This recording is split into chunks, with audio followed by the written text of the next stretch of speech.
Baik, shalom Bapak Ibu. Selamat Paskah buat semuanya. Kita minggu lalu hari Jumat, Jumat Agung, lalu hari Minggu kemarin hari Paskah. Pernah ada orang tanya sama saya, Pak, kenapa ya kita Natal tuh tanggalnya selalu sama, 25 Desember. Tapi kok Jumat Agung dan Paskah kok beda-beda ya? Ya, tiap tahun kita tanggal Jumat Agung dan Paskah selalu beda. Tapi kalau Natal itu selalu sama. Kenapa ya? Jawabnya gampang. Karena Natal itu yang paling penting tanggalnya, bukan harinya. Jadi kena 25 Desember, mau Senin boleh, mau Rabu boleh, Jumat boleh, nggak peduli. Yang penting tanggalnya 25 Desember. Tapi kalau Jumat Agung dan Paskah itu, yang penting bukan tanggalnya. Yang penting harinya. Karena Yesus mati hari Jumat. Ya. Lalu bangkit 3 hari, ya hari Minggu. Jadi harus hari Jumat dan hari Minggu. Ya, kalau ikut tanggalnya nanti besok kita Jumat Agung, besok lagi Senin Agung, ya, besok lagi Minggu Agung. Jadi berbeda. Jadi yang penting itu adalah harinya. Karena Yesus mati hari Jumat, bangkit hari Minggu. Walaupun sekarang ada juga yang tidak percaya Yesus mati hari Jumat, maunya Yesus mati hari Rabu. Kenapa begitu? Karena menurut Alkitab sama seperti Yunus 3 hari 3 malam dalam perut ikan, demikianlah anak manusia 3 hari 3 malam dalam perut bumi. Nah kalau Yesus mati hari Jumat, bangkit hari Minggu, berapa hari berapa malam? Itu cuma 1 hari 2 malam. Padahal Alkitab bilang 3 hari 3 malam. Jadi mestinya 3 kali 24 jam. Karena itu kalau Yesus bangkit hari Minggu pagi, untuk genap 3 hari 3 malam, dia gak bisa mati hari Jumat. Maka mereka geser ke hari Rabu, sehingga Yesus mati hari Rabu. Ya, tapi itu salah. Kenapa? Ya karena Alkitab juga jelas berkata bahwa mayat-mayat harus diturunkan sebab besok itu hari persiapan Sabat. Sabat itu Sabtu. Jadi Yesus pasti mati hari Jumat. Lalu terus gimana 3 hari 3 malam? Ya jangan hitung waktu kita dengan waktu orang Yahudi. Kalau orang Yahudi itu biar sebagian dari sehari dianggap sehari penuh. Jadi biarpun sisa 3 jam dianggap 1 hari 1 malam. Jadi Jumat itu jam 3 sampai jam 6 1 hari. Hari Sabtu 1 hari. Hari Minggu bangun pagi-pagi 1 hari. Jadi dianggap 3 hari 3 malam. Itu cara orang Yahudi di dalam menghitung hari. Dan hari mereka bukan mulai pukul 00 seperti kita. Pukul 6 sore itu ganti hari. Ya. Nah karena itu maka dari perhitungan tetap Yesus mati hari Jumat. Bukan hari Minggu. Ya. Jadi ada juga yang sekarang mau bikin Rabu Agung. Ya. Yang benar tetap Jumat Agung. Bangkit hari Minggu. Karena bangkit hari Minggu itulah menjadi dasar mengapa gereja Kristen mulai abad yang kedua seluruh gereja Kristen meninggalkan Sabat Yahudi hari Sabtu dan mulai berbakti pada hari Minggu. Makanya kita kebaktian hari Minggu ini. Ya. Nah, baik saudara-saudara, hari ini pada kesempatan ini saya akan bahas sebuah tema ketuhanan dan kebangkitan Kristus. Kita lihat Roma 10, 9 dan 10. Sebab jika kamu mengaku dengan mulutmu bahwa Yesus adalah Tuhan dan percaya dalam hatimu bahwa Allah membangkitkan dia dari antara orang mati, maka kamu akan diselamatkan. Karena dengan hati orang percaya dan dibenarkan, dan dengan mulut orang mengaku dan diselamatkan. Saudara, ini adalah kata-kata Rasul Paulus dan khusus dalam ayat ke-9. Paulus bicarakan 2 hal, yaitu ketuhanan Yesus dan kebangkitan. Coba lihat kembali ayat 9. Sebab jika kamu mengaku dengan mulutmu bahwa Yesus adalah Tuhan, 1. Kedua, Allah telah membangkitkan dia dari antara orang mati, maksudnya Allah Bapa membangkitkan dia dari antara orang mati.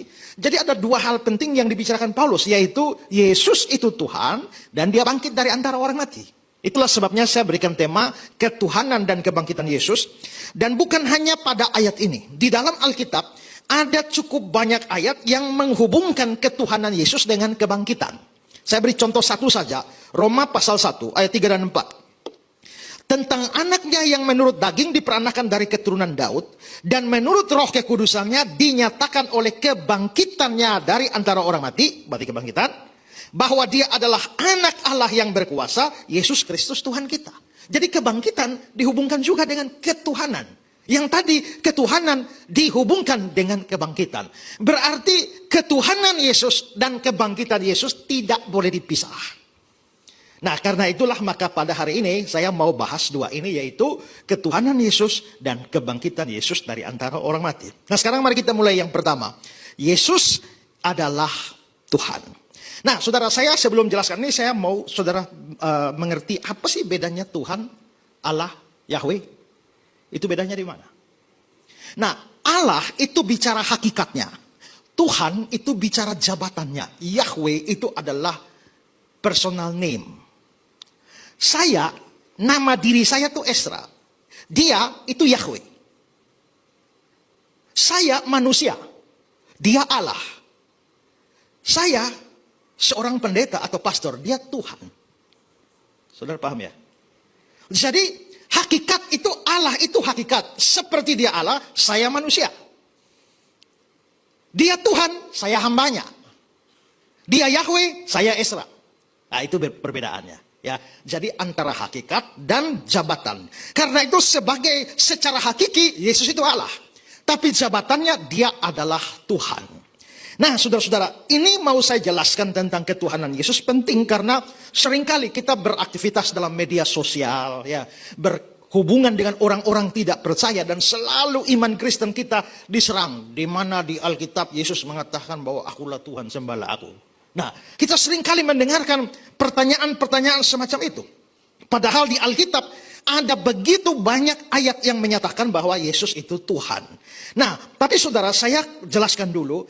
Ada satu kata Yunani, namanya kata itu adalah kurios. Dan kurios itu punya dua arti. Arti pertama itu bisa tuan, dan arti kedua Tuhan. Sama-sama kurios.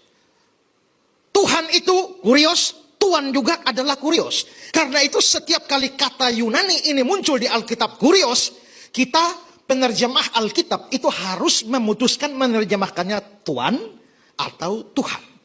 Karena itu di Alkitab, kata kurios itu untuk Yesus juga bisa diterjemahkan Tuhan. Saya kasih contoh Matius 8 ayat 2. Maka datanglah seorang yang sakit kusta kepadanya, lalu sujud menyembah dia dan berkata, kurios, jika kurios mau, kurios dapat mentahirkan aku. Nah, kurios di sana bukan Tuhan, tapi Tuhan. Ya. Contoh lain, Matius 8 ayat 5 dan 6. Ketika Yesus masuk ke Kapernaum, datanglah seorang perwira mendapatkan dia dan memohon kepadanya. Kurios, Tuhan, hambaku terbaring di rumah karena sakit lumpuh, dia sangat menderita. Di situ kata kurios bukan Tuhan, tapi Tuhan. Nah, memang artinya bisa begitu, bisa dua, Tuhan atau Tuhan. Saudara kalau pergi ke dokter, lalu dokter kasih resep, ya, tulisnya apa? Tuan Agus.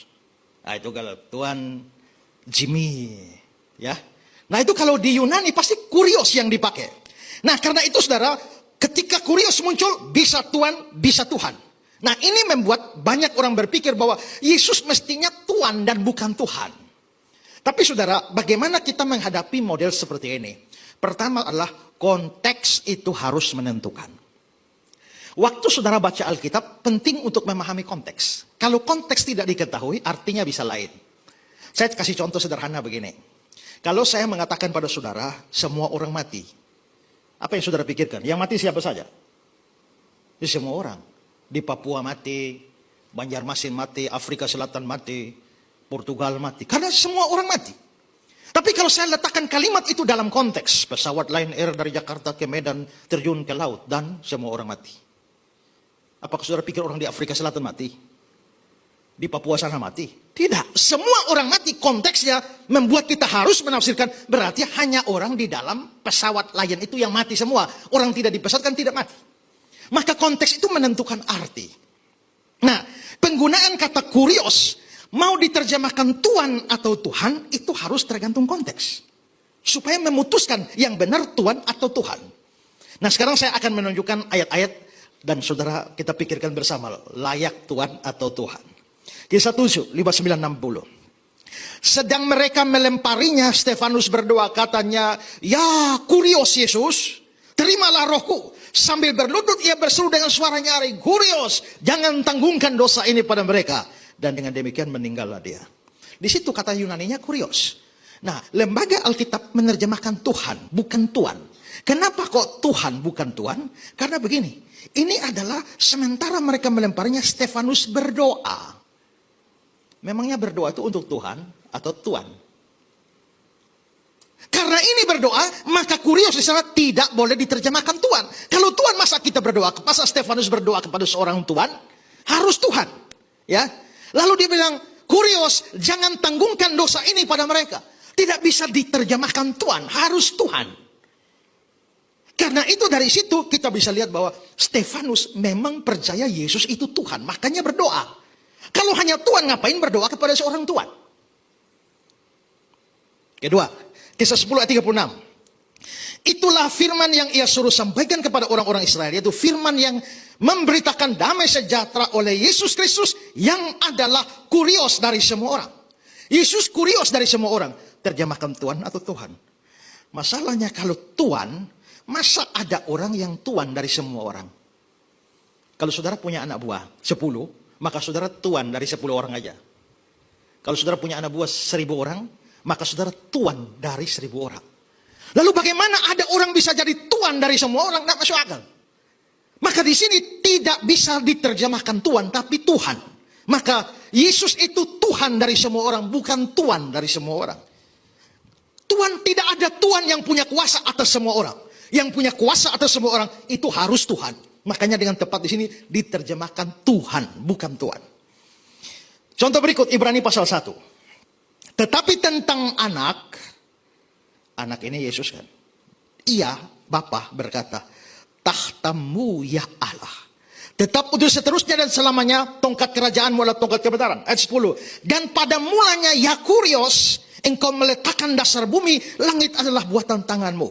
Nah, Kurios itu meletakkan dasar bumi, lautan itu, bumi itu, langit itu buatan tangan Kurios itu. Kalau Kurios itu Tuhan, Kurios mana yang bisa meletakkan dasar bumi? Kurios mana yang bisa langit itu buatan tangan Tuhan? Tidak bisa. Maka di sini harus Tuhan, bukan Tuhan. Ya. Filipi pasal 2, 10-11. Supaya dalam nama Yesus bertekuk lutut segala yang ada di langit, yang ada di atas bumi, yang ada di bawah bumi, dan segala lidah mengaku Yesus Kristus adalah Kurios bagi kemuliaan Allah Bapa. Yesus Kristus adalah Kurios. Nah, apa Tuhan, apa Tuhan? Kalau Tuhan saja, kalau Yesus hanya Tuhan, mengapa semua lidah harus mengaku dia? Mengapa setiap lutut harus bertelut kepada dia? Masa setiap lidah, setiap lutut bertelut hanya kepada seorang Tuhan? Tidak bisa. Konteks ini menentukan bahwa harus diterjemahkan Tuhan dan bukan Tuhan. Dan masih banyak ayat yang bisa saya buktikan dari konteksnya. Tapi dari semua ini, itu sudah harus meyakinkan kita bahwa memang benar Kurios bisa berarti Tuhan, bisa berarti Tuhan. Tapi konteks dari ayat-ayat itu mengharuskan Yesus itu Tuhan dan bukan sekedar Tuhan saja. Ini penting karena ada orang-orang, ada bidat-bidat seperti saksi Yehova yang percaya Yesus Tuhan saja, bukan Tuhan. Orang Unitarian yang percaya Yesus hanya Tuhan, hanya Gusti, hanya junjungan, tapi bukan Tuhan dalam pengertian setinggi-tingginya. Ya, saya berikan komentar dari W.E. Wine. Dia bilang, arti sepenuhnya dari persatuan Yesus dengan Allah di bawah suatu sebutan Tuhan ini terlihat pada waktu diingat bahwa orang-orang ini termasuk dalam satu-satunya bangsa monoteis di dalam dunia. Menyatukan atau menggabungkan sang pencipta dengan seseorang yang diketahui sebagai ciptaan, bagaimanapun ditinggikannya dia, sekalipun merupakan sesuatu yang memungkinkan bagi ahli-ahli filsafat kafir, adalah mustahil bagi seorang Yahudi. Maksudnya, Wine adalah begini, Yesus itu disebut Tuhan dihubungkan dengan Allah, Allah Bapa. Nah, kalau Yesus itu bukan Tuhan, bukan Tuhan dalam pengertian setinggi-tingginya, tidak bisa dia dihubungkan dengan Allah Bapa. Karena ini orang Yahudi. Kalau orang kafir, manusia bisa disembah. Jangankan manusia, binatang-binatang bisa disembah, batu kayu bisa disembah. Tapi ini orang Yahudi. Tidak mungkin orang Yahudi menganggap seorang manusia yang bukan Tuhan, lalu dijadikan Tuhan. Tidak bisa. Karena itulah maka di sini harus disimpulkan, Yesus itu benar-benar Tuhan. Ya. Saudara, menghadapi pertanyaan, mengapa Yesus tidak mengatakan, aku Tuhan, sembahlah aku? Karena kebenaran sesuatu tidak harus dibuktikan satu-satunya cara adalah dengan mengatakan diri sendiri. Saya tidak perlu kemana-mana mengatakan bahwa saya manusia loh. Tapi saudara lihat, saya punya ciri-ciri manusia. Saya punya sifat-sifat manusia. Saya punya gaya manusia. Maka saudara bisa percaya saya manusia tanpa harus saya mengatakan saya manusia loh. Saya tidak perlu kemana-mana Memperkenalkan diri saya seorang pastor, seorang pendeta, nggak perlu. Tapi hal-hal lain itu membuktikan bahwa saya memang adalah seorang pendeta atau seorang pastor. Maka tidak perlu Yesus harus berkata, akulah Tuhan, akulah Tuhan. Sifat-sifatnya menyatakan demikian. Contohnya, waktu dia bilang, hai anakku, dosamu sudah diampuni. Gitu kan? Pertanyaannya, kenapa dia bisa ampuni dosa? Bukankah yang mengampuni dosa hanya Tuhan? Yang bukan Tuhan tidak bisa ampuni dosa. Mengapa Yesus mengampuni dosa? Kalau dia memang bukan Tuhan, kenapa mengampuni dosa? Itu hak eksklusif Allah. Hanya Allah yang bisa mengampuni dosa. Ketika orang Yahudi protes, dia bilang, supaya kamu tahu, di dunia ini, anak manusia berkuasa mengampuni dosa. Dia punya nama-nama yang hanya layak dipakai oleh Allah. Misalnya, dalam Yesaya 9 ayat 5, namanya disebutkan orang penasihat ajaib, Allah yang perkasa, Bapa kekal, Raja damai. Pertanyaannya, nabi mana yang layak menyandang penasihat ajaib? Nabi mana yang layak menyandang Allah yang perkasa, El Gibor? Nabi mana yang layak menyandang istilah Bapa yang kekal, Raja damai? Tidak bisa, itu harus Tuhan. Dan nama itu Allah, nama Yesus. Saksi Yehova itu percaya Yesus itu malaikat, bukan Tuhan. Jadi malaikat Mikael yang nanti menjelma jadi manusia, itulah namanya Yesus. Tapi kalau benar Yesus itu malaikat, mestinya waktu Yesus lahir, berita Natal bilang namanya bukan Immanuel. Kan Immanuel itu artinya Allah menyertai kita. Kalau mestinya dia malaikat, harusnya malaikat menyertai kita. Tapi ternyata namanya itu Immanuel. Allah menyertai kita. Kalau dia bukan Allah, maka Immanuel menjadi salah. Jadi kita bisa lihat dari namanya, dari perbuatannya, dari sifatnya. Sifat yang mana? Abraham itu hidup 2000 tahun lebih tua dari Yesus. 2000 tahun yang lalu Yesus belum lahir. Abraham sudah hidup. Tapi di dalam Yohanes pasal 8, Yesus bilang bahwa sebelum Abraham jadi, aku ada. Di Yohanes 17 ayat 5 dia bilang, Bapa, permuliakanlah aku dengan kemuliaan yang kumiliki di hadiratmu sebelum dunia ada. Berarti dia sudah ada lebih dulu dari dunia. Dia lebih tua dari dunia. Tuhan mana, nabi mana, manusia mana yang lebih tua dari dunia? Tidak bisa. Jadi dia tidak perlu mengatakan kemana-mana, akulah Tuhan, akulah Tuhan. Tapi gelar-gelar yang dia pakai itu gelar Tuhan. Gelar Allah. Perbuatan-perbuatan, tindakan-tindakannya itu tindakan Allah. Sifat-sifat yang dia tunjukkan adalah sifat dari Allah sendiri. Karena itu maka kita harus dengan teguh percaya dia Tuhan dan dia Allah setinggi-tingginya. Tidak peduli orang saksi Yehova mau bilang apa, Unitarian mau bilang apa, Islam mau bilang apa, terserah mereka. Tapi kitab suci kita tegas, dia adalah Tuhan.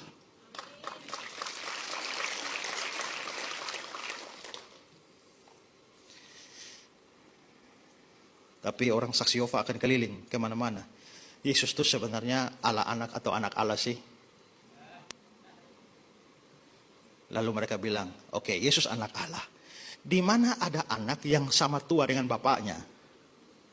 Kan namanya anak harus lebih muda, bapak lebih tua. Karena itu sebenarnya Yesus itu junior. Bapak itu senior. Maka orang saksi Yehova percaya dua Allah. Ada Allah senior, ada Allah junior. Bapak itu Allah senior, lalu Yesus itu Allah junior.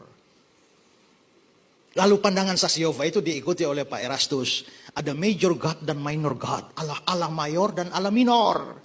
Jadi ada Allah yang besar, ada Allah yang kecil. Nggak bisa. Masa yang namanya kecil itu nggak bisa. Allah tuh harus besar. Kalau kecil itu namanya bukan Allah. Karena itu saudara, maka saksi Yehova bilang Allah junior. Salah. Kalau begitu kan Yesus anak Allah. Ya, Yesus anak Allah bukan berarti dia bukan Allah. Makanya ditanya, anak presiden atau bukan? Bukan. Anak bupati atau bukan? Anak wali kota atau bukan? Jadi anak Allah atau bukan? Mestinya bukan ya. Tapi sekarang saya tanya, anak ular atau bukan? Anak macan atau bukan? Anak manusia atau bukan? Anak Allah? Allah juga, ya kan? Jadi maksudnya Yesus anak Allah bukan berarti dia bukan Allah. Dia anak Allah artinya dia punya hakikat yang sama dengan Bapa. Kalau Bapa Allah, dia adalah Allah. Saudara itu manusia atau anak manusia? Manusia ya? Anak manusia atau bukan? Anak manusia juga kan? Kalau saudara bisa anak manusia sekaligus manusia, kenapa dia tidak bisa menjadi anak Allah sekaligus Allah? Karena itu, percayalah sungguh-sungguh, dia Tuhan, dia Allah dalam pengertian setinggi-tingginya. Ya. Biarkanlah yang lain ribut di TikTok tiap hari serang kita, tapi iman kita tetap Yesus Tuhan dan Allah. Amin. Oke. Sekarang yang kedua. Yang kedua saya mau bahas Yesus bangkit dari antara orang mati. Ayat 9. Bahwa Allah telah membangkitkan dia dari antara orang mati. Maksudnya Allah di sini Allah Bapa. Jadi Pak Yesus itu sebenarnya dibangkitkan atau bangkit sendiri sih? Ya kalau menurut ayat ini dibangkitkan. Dan dia dibangkitkan oleh Allah Bapa. Nanti saudara baca di sini dia dibangkitkan oleh Allah Bapa. Saudara baca di ayat lain dia dibangkitkan oleh Roh Kudus. Tapi kalau begitu dia bangkit sendiri. Yesus pernah bilang, rombak bait Allah ini dalam 3 hari aku akan bangun kembali. Rombak bait Allah itu bahasa kiasan. Bunuh aku, dalam 3 hari aku akan bangun kembali. Maksudnya aku akan bangkit. Dia bilang, tidak seorang pun bisa merebutnya dari tanganku, merebut nyawa. Aku berkuasa berikan nyawa, aku berkuasa mengambilnya kembali. Berarti dia juga bangkit dengan kuasa sendiri. Kesimpulannya, kebangkitan Kristus itu hasil kerjasama Bapa, Anak, Roh Kudus. Jadi Yesus bangkit dari antara orang mati. Nah, saudara-saudara, ini penting. Ada kata-kata percaya dalam hatimu, Allah telah membangkitkan dia dari antara orang mati. Ini ditekankan di sini adalah kepercayaan pada kebangkitan. Tapi kita tidak mungkin percaya Yesus bangkit kalau nggak percaya dia mati. Karena kalau dia tidak mati, lalu apanya yang bangkit? Maka kepercayaan ini harus meliputi saya percaya dia mati dan saya percaya dia bangkit. Itu inti iman Kristen.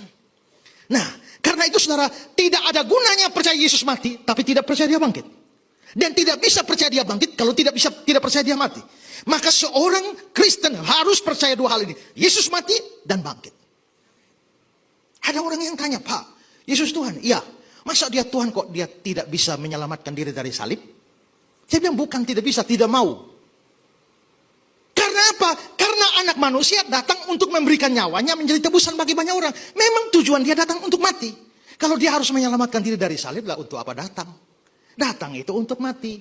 Kalau sampai Yesus menyelamatkan diri dari salib, maka misi penyelamatan gagal. Makanya ketika penjahat itu bilang, jikalau engkau Mesias, turunlah dari salib, selamatkan dirimu dan selamatkanlah kami. Lalu Charles Haddon Spurgeon bilang, untung saat itu Tuhan Yesus tidak tersinggung. Karena kalau sampai Yesus tersinggung dan dia turun dari salib, hari ini kau dan aku yang akan naik. Ya kan? Nah karena itulah maka kita percaya dia memang datang untuk mati dan dia bangkit dari antara orang mati. Ya. Nah sekarang saya akan jelaskan apa buktinya. Bukti pertama adalah kubur yang kosong. Ya. Kubur kosong membuktikan dia hidup. Memang secara logika kubur kosong tidak bisa jadi bukti dia hidup. Karena kalau mayatnya dicuri, kubur juga kosong kan? Makanya seorang namanya Wolfhard Pannenberg, dia berkata, bukan kubur kosong yang menunjuk pada kebangkitan Yesus. Tapi kebangkitan Yesus yang menunjuk pada kubur kosong. Tapi saudara, kalau dipelajari dari situasi waktu itu, tidak bisa tidak. Kubur kosong harus membuktikan dia bangkit, dia hidup, bukan karena dicuri. Kenapa saudara? Karena begini, kalau kita lihat, kuburan Yesus dijaga ketat ya, Matius 27. Ayat yang ke-64. Karena itu perintahkanlah untuk menjaga kubur itu sampai hari ketiga. Lalu ayat 65. Kata Pilatus pada mereka, inilah penjaga-penjaga bagimu. Pergi, jagalah kubur sebaik-baiknya. Maka pergilah mereka dengan bantuan penjaga-penjaga. Mereka memeterai kubur dan menjaga. Saudara, kubur Yesus itu bukan sama seperti kita, kubur Yahudi. Kubur Yahudi itu sama seperti masuk gua lalu batu. Seberat sekian ton tutup. Lalu ada penjaga-penjaga yang ada di situ. Dan saudara-saudara, zaman dulu kalau sampai saya disuruh jaga sesuatu itu hilang, saya harus dihukum mati. Jadi kalau mayat Yesus sampai dicuri, maka itu harus dibunuh mati. Saudara lihat perbandingan di Kisah 16:27. Ini Paulus masuk penjara kan. Ketika kepala penjara terjaga dari tidurnya, melihat pintu-pintu penjara terbuka, dia menghunus pedangnya hendak bunuh diri karena dia menyangka orang-orang hukuman sudah melarikan diri. Kenapa penjaga mau bunuh diri ketika pintu penjara terbuka? Karena kalau semua tahanan lari, dia sendiri dibunuh. Kalau dia dibunuh lebih baik bunuh diri. Jadi pada waktu itu saya disuruh jaga sesuatu hilang, saya dibunuh. Nah, mana mungkin penjaga-penjaga mempertaruhkan nyawanya itu begitu lalai sampai kubur bisa dicuri, mayatnya dicuri. Itu tidak memungkinkan, ya. Karena itu maka dengan sikon pada waktu kalau kubur kosong itu harus menjadi bukti yang kuat Yesus itu bangkit. Dan yang kedua, Yesus berulang kali menampakkan diri. Kisah 2 ayat 32. Yesus inilah yang dibangkitkan Allah dan tentang itu kami semua adalah saksi. Saudara, menurut hukum Taurat, satu perkara tidak boleh harus butuh saksi 2 atau 3, maka perkara itu tidak disangsikan. Satu saksi bukan saksi. Ya, dalam hukum Romawi begitu, dalam kuhab kita juga begitu. Satu saksi saja tidak boleh, harus ada 2 atau 3 saksi. Maka Paulus bilang, jangan menerima tuduhan untuk seorang penatua kalau tidak didukung oleh 2 atau 3 orang saksi. Jadi kalau satu saksi, ragukanlah. Tapi kalau ada 2-3 saksi, itu meyakinkan. Sekarang kalau Yesus bangkit, berapa banyak saksi? 1 Korintus 15. Bahwa dia telah menampakkan diri kepada Kefas, kemudian kepada ke-12 muridnya. Sesudah itu dia menampakkan diri kepada lebih dari 500 saudara sekaligus. 2 atau 3 saksi. Yang ini 500. Lalu Paulus tambahkan, kebanyakan dari mereka masih hidup sampai sekarang. Beberapa sudah meninggal. Maksudnya apa? Kebanyakan masih hidup. Kalau lu gak percaya, undang dia podcast. Nanti mereka akan bersaksi apa yang mereka lihat. Lebih dari 500. Selanjutnya dia menampakkan diri pada Yakobus, kemudian kepada semua rasul. Maka 2 fakta, kubur kosong dan penampakan, itu bukti yang kuat bahwa Yesus itu bangkit. Tapi saudara, sepanjang sejarah kekristenan, ada banyak orang berusaha menggugurkan hal itu, lalu menciptakan teori-teori lain untuk menggugurkan fakta bahwa Yesus bangkit. Ya, nah, saya akan ungkapkan beberapa. Pertama, ada yang mengatakan bahwa mayat Yesus dicuri. Itu yang seperti di Alkitab tuh ya, di Matius 27. Tapi saudara, kalau mayat Yesus dicuri itu aneh. Karena waktu kubur kosong, sekarang kita lihat kondisi kubur kosong seperti apa. Yohanes 20. Dia menjenguk ke dalam dan melihat kain kapan terletak di tanah. Kain untuk bungkus mayat loh. Terletak di tanah. Akan tetapi dia masuk ke dalam, maka datanglah Simon Petrus juga menyusul dia masuk ke dalam kubur lalu melihat kain kapan terletak di tanah. Sedang kain pelu yang tadinya ada di kepala Yesus tidak terletak dekat kain kapan itu, tapi agak di samping di tempat yang lain dan sudah tergulung rapi ya. Sekarang saudara pikir, Yesus itu dililit kain kapan dari ujung kepala sampai ujung kaki. Lalu kain pelu. Kira-kira kalau murid-murid curi mayat Yesus, mana masuk akal? Ambil mayat, larikan dulu sampai tempat aman baru buka kainnya. Atau buka kain di situ. Lalu lipat rapi-rapi, baru lari. Itu pencuri bodoh namanya. Kalau saudara masuk rumah orang curi TV, begitu ambil TV-nya, pas mau lari lihat, piring belum cuci. Cuci dulu. Baju belum setrika rapi-rapi dulu baru lari. Itu pencuri bodoh namanya. Nah, fakta bahwa kain pelu dan kain kapan terletak di sampingnya rapi, ini pasti bukan pencurian mayat. Tidak bisa. Ketiga, kalau mayat Yesus dicuri terus yang 40 hari muncul itu siapa? Ya. Karena itu omongan mayat Yesus dicuri omong kosong. Jangan percaya hal itu. Kedua, ada yang mengatakan Yesus tidak mati tapi hanya pingsan saja. Ya. Jadi Yesus sebenarnya tidak sempat mati hanya karena pingsan masuk kubur karena udara kubur yang segar, hari ketiga siuman. Pertama, orang yang ngomong begini tidak mengerti bagaimana caranya orang Romawi salibkan orang. Ingat bahwa Yesus itu bukan satu-satunya orang disalib. Sebelum Yesus ribuan orang disalib. Setelah Yesus ribuan orang disalib. Orang Roma itu pakar dalam menyalibkan. Dan ingat prinsip tadi. Kalau saya disuruh menyalibkan si A. Sampai si A tidak mati. Saya yang ganti disalibkan. Karena itu kalau saya salibkan orang. Saya harus pastikan bahwa dia betul-betul jadi almarhum. Kalau tidak saya yang jadi almarhum. Saudara lihat itu penjahat 2 itu di samping itu kan gara-gara belum mati kan mereka bawa pukul kakinya langsung mati. Kenapa? Karena di atas salib posisi bernapas tuh ini tulang kering ini menentukan. Jadi topangan bernapas tuh ini. Begitu ini 2 dipatahkan langsung mati. Tapi begitu Yesus ternyata dilihat sudah mati. Memastikan mati tusuk tombak di sini air dan darah keluar. Itu cara Roma memastikan itu sudah mati. Jadi omong kosong kalau Yesus hanya pingsan. Kedua, kalau Yesus mengalami penderitaan semacam itu, ingat sebelumnya dia dicambuk. Dan cambuk Romawi itu bukan seperti cambuk sapi kita. Itu cambuk saudara kalau nonton film The Passion of the Christ. Itu tulang-tulang runcing, itu begini kayak mata kail. Tancapkan, krek, itu isi belakang keluar. William Hendrickson berkata, kalau seorang dicambuk, maka isi dalam organ dalam perut itu bisa dilihat dari belakang. Leon Morris berkata, bahkan dipukul sampai belakang menjadi bubur. Hancur-hancuran. Dan dengan punggung yang hancur begitu, bagaimana dia harus pikul salib sampai ke Golgota. Pantas tidak kuat. Yesus mengalami hipovolemik sehingga harus dibantu oleh Simon orang Kirene. Sampai di atas kayu salib, orang Roma itu tidak punya waktu untuk bikin salib rata seperti salib hiasan kita. Itu sepotong kayu kasar. Kayu vertikal, kayu horizontal. Pertanyaannya, yang horizontal ini di depan atau di belakang? Para ahli bilang, itu di belakang. Kalau ini di belakang berarti posisi Yesus di depan, tapi tangannya dipaku itu harus ke belakang. Nah coba, saya butuh relawan untuk berdiri di sini ke belakang selama saya khotbah. Saudara bayangkan itu jadi apa? Sementara itu saya bilang, untuk bernapas itu butuh kaki itu tarikan napas. Nah sementara belakang sudah jadi bubur, lalu harus naik gesek. Pundak ini bergeser, itu mengerikan sakitnya. Tidak bisa tidak, harus mati. Dan sekarang seandainya saja dia pingsan. Kalau Yesus pingsan, kira-kira hari ketiga sudah bisa jalan-jalan? Gak bisa. Butuh 1 tahun, mungkin baru bisa jalan. Harusnya dia sangat-sangat sekarat sepanjang waktu itu. Tapi anehnya 3 hari sudah keliling-keliling dan jalan-jalan. Itu bagaimana bisa kalau itu pingsan? Maka teori pingsan ini buang. Berikut, ada yang mengatakan bukan Yesus yang disalib, tapi digantikan oleh orang lain yang wajahnya diserupakan. Saudara-saudara, katanya Yudas. Saya hanya pikir begini saudara, kalau Yesus di atas kayu salib ya, ini Yesus nih. Makanya begitu disalibkan, lalu dia bilang, ya Bapa, ampunilah mereka karena mereka tidak tahu apa yang diperbuat. Kira-kira kalau Yudas omong begitu. Saya yakin kalau itu Yudas di atas dia bilang, bangsat biadab kalian ya, salah salib orang. Mana bisa kata-kata mulia keluar dari mulut Yudas? Selain itu, Yesus di atas kayu salib, dia lihat mamanya dan muridnya Yohanes, lalu dia bilang, ibu inilah anakmu, anak inilah ibumu. Dia menyerahkan Maria dalam pemeliharaan Yohanes. Dan Yohanes kenal dia, Yesus, Maria kenal dia. Kalau itu Yudas, masa Yudas peduli kepada Maria? Nah, masuk akal. Kedua, kalau Allah mau menyerupakan, seolah-olah yang disalibkan Yesus, tapi ternyata orang lain. Apa susahnya bagi Allah untuk menyelamatkan Yesus sehingga perlu pengganti Yudas?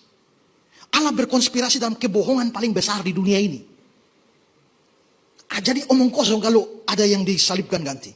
Ada juga teori lain mengatakan bahwa itu hanya halusinasi murid-murid. Halusinasi itu seperti kalau saudara punya mama mati ya. Tiba-tiba hari ketiga cuci piring di belakang di pohon pisang. Kok ada mama? Nah, itu halusinasi. Mungkinkah murid-murid mengalami halusinasi karena Yesus bangkit? Yesus bangkit melihat? Tidak. Kenapa? Halusinasi biasanya secara psikologis. Halusinasi terjadi kalau orang menginginkan sesuatu. Saya terlalu rindu mama, sampai akhirnya tiba-tiba lihat mama di pohon pisang. Tapi kalau saya tidak pernah merindukan mama, saya tidak bisa lihat. Nah masalahnya murid-murid tidak pernah berharap Yesus bangkit. Mereka justru ketakutan. Maka mereka tidak mengharapkan sehingga halusinasi tidak bisa terjadi. Kedua, halusinasi biasa terjadi hanya beberapa detik. Waktu saudara lihat mama di pohon pisang, lalu panggil orang lain, coba datang lihat. Datang sudah tidak ada. Tapi yang Yesus dilihat dari Yesus 40 hari, bukan beberapa detik. Halusinasi apa yang 40 hari?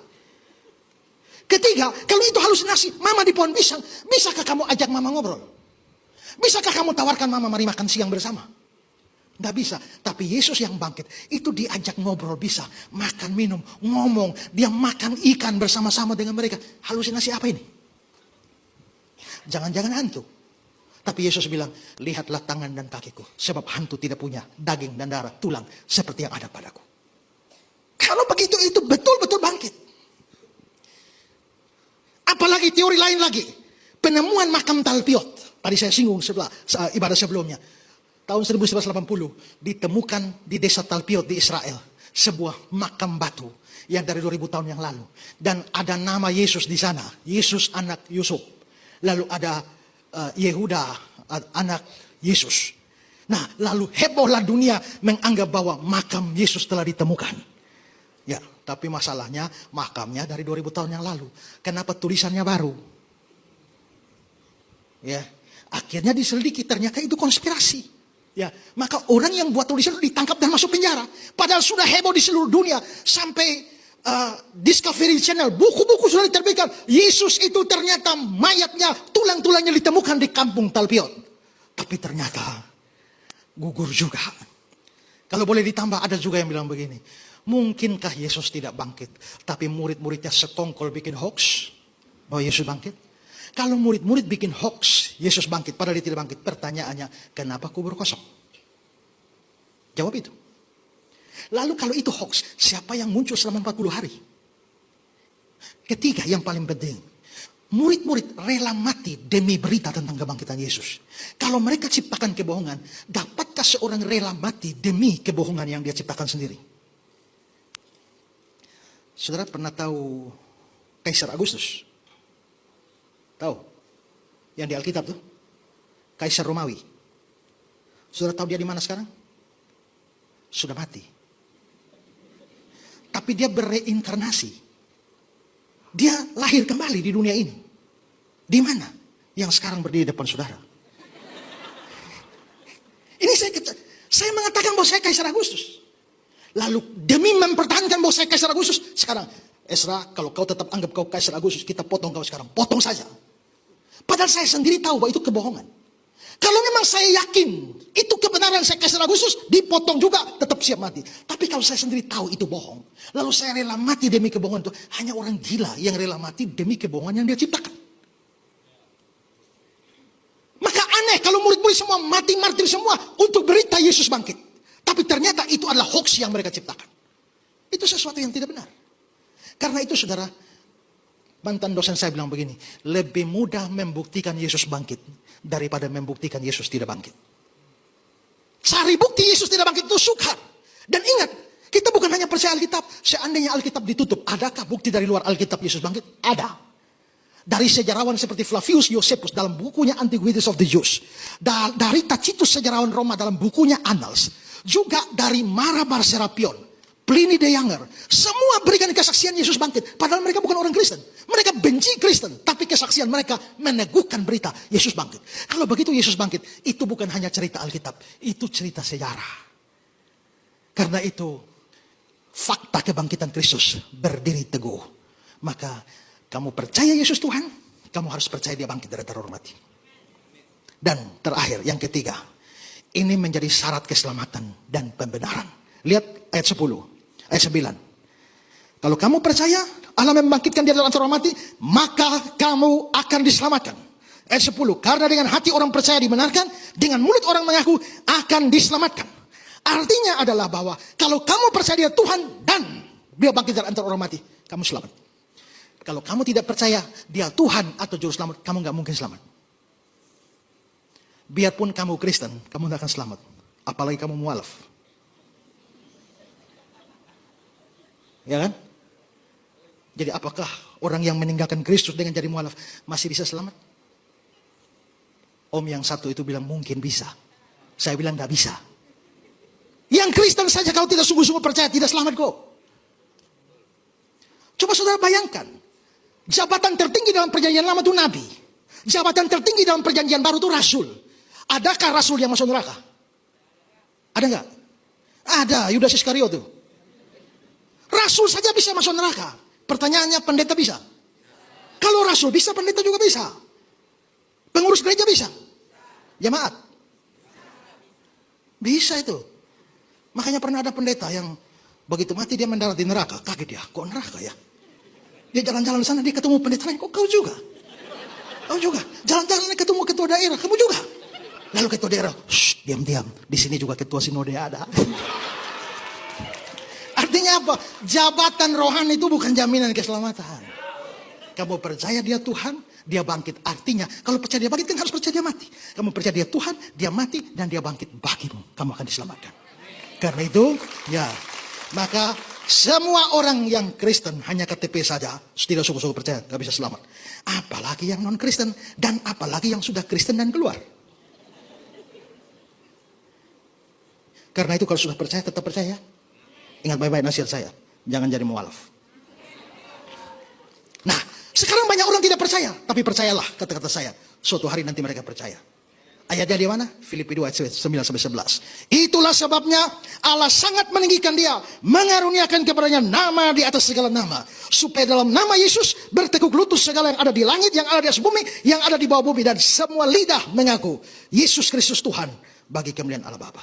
Satu hari nanti semua orang akan mengaku. Sayangnya sudah terlambat. Jadi sebelum terlambat, percayalah sungguh-sungguh sekarang. Percaya dia Tuhan, percaya dia mati bagiku, dan percaya dia bangkit bagiku. Kamu akan diselamatkan. Tuhan memberkati. Mari kita bangkit berdiri.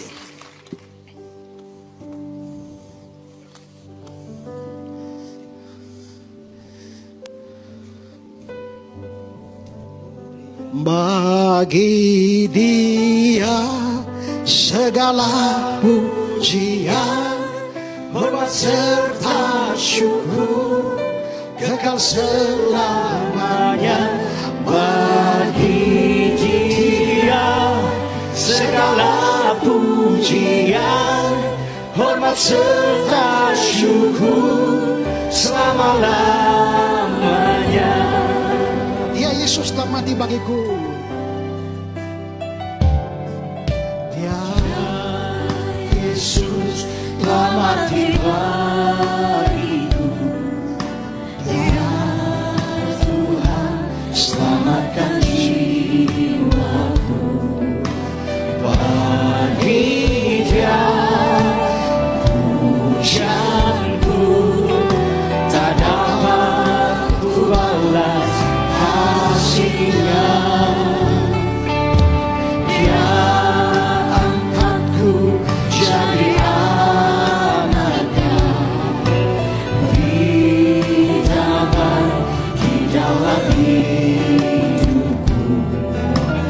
Bagi Dia sembahku, hanya Dia segalanya bagiku. Bagi Dia segala pujian, hormat serta syukur sampai selamanya. Bagi Dia segala pujian, hormat serta syukur selama-lamanya. Bagi Dia segala pujian, hormat serta syukur kekal selamanya. Bagi Dia segala pujian, hormat serta syukur selama-lamanya. Katakan selama-lamanya. Selama-lamanya, selamanya, selama-lamanya. Yang percaya, mari kasih tepuk tangan sekali lagi bagi Dia.